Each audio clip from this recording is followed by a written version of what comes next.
Explain to the audience, though, how you prepare to host the Olympics. Well, you did this for so many years, and you know that the backbone of the Olympics and the success of the Olympics is the Olympic research team. And they have incredible information on every sport. You're right, 10,000 plus athletes. There's no way we're going to know most of them. But you want to become familiar with the big ones, familiar with what the big storylines will be. And then I found this is my fifth now and the fourth doing prime time.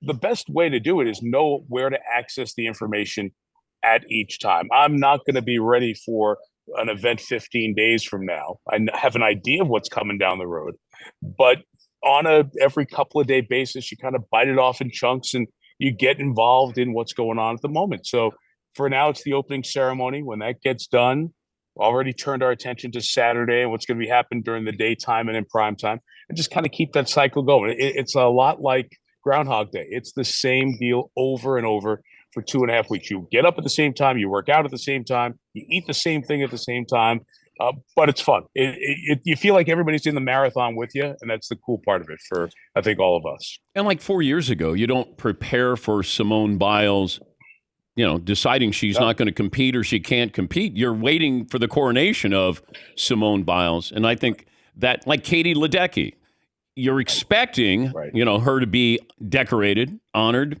Noah Lyles, like you just don't know. Right. And you have to be ready for well, if not them, then who?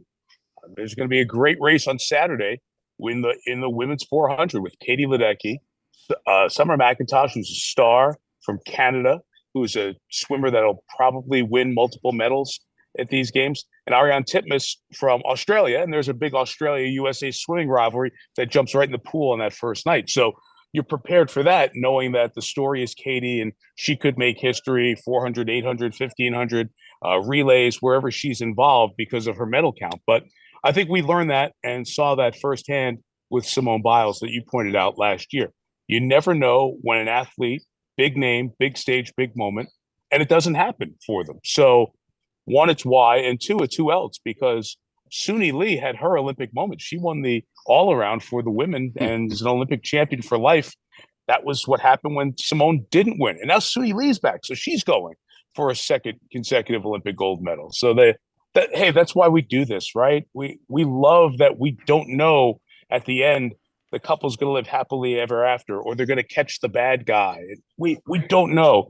And to have that in a bunch of sports that we don't see on a day-to-day basis and talk about, like swimming and track and field and gymnastics, it just brings the country together because it's all done under the umbrella of Team USA.